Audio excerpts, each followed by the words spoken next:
Assalamualaikum warahmatullahi wabarakatuh. Madayaw, ugmaayong adlaw kaninyong tanan. Magandang araw sa inyo lahat. Ang impeachment complaint na inendorso ng akbayan ay isang papel na walang kalakip na kahit anong ebidensyang magpapatunay sa mga paratang na isinasaad dito. Hindi na ito bago. Matatandaan na ang impeachment laban sa akin ay naging sagot nila sa aking pag-alis sa gabinete.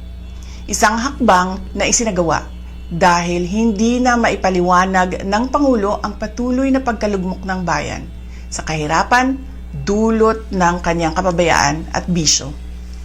Noong 19th Congress, binuksan pa nila ang isang Investigation in Aid of Legislation, hindi upang lumikha ng batas, kundi upang magsagawa ng isang malinaw na fishing expedition para sa planadong impeachment laban sa akin. Paulit-ulit nilang ibinandera ang isyung Mary Grace Piatos bilang umano'y bahid ng katiwalian. Kahit na sa kabila ng lahat ng investigasyon ay wala silang naipakitang kahit isang direktang paglabag sa paggamit ng confidential funds. Sumunod na dito ang bentahan ng mga pirma para sa impeachment at ang mga tinaguriang for later release projects na ipinangako umano sa ilang miyembro ng Kamara upang itulang ang impeachment laban sa akin. Mga pangyayaring mismong inamin na ng ilang mambabatas sa kanilang mga naging pahayag. Mga kababayan, walang kredibilidad ang akbayan upang mag-endorso o magsumite ng impeachment complaint. Ilang ulit ng hayagang ipinahayag ng kanilang pinuno ang kanyang intensyong tumakbo sa pagkapangulo.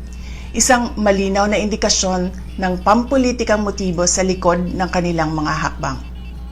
Huwag nating kalimutan ang makasaysayang talumpati noong Agosto 2024 ni Risa Ontiveros, kung saan malinaw niyang inilahad ang tunay na motibo ng akbayan bilang isang grupo.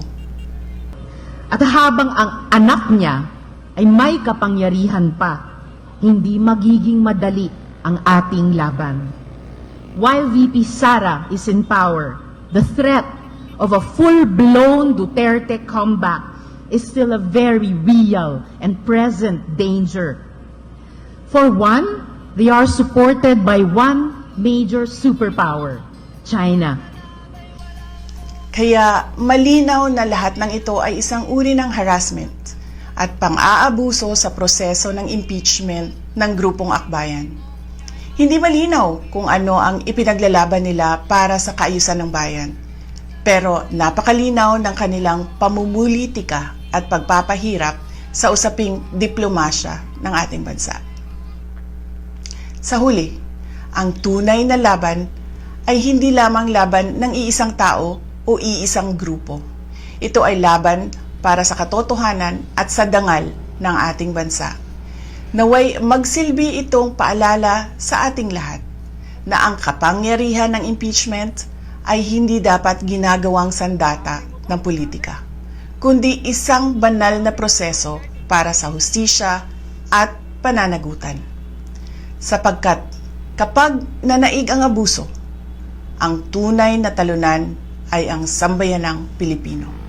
Syukran.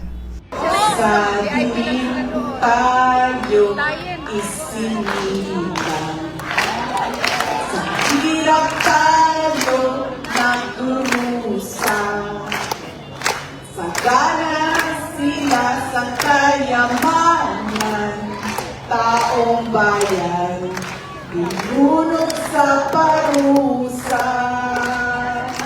Kami ay apoy na hindi mapatay, hakbang ng matapang, sabay-sabay sigaw ng bayan, lumaban na mga sakim,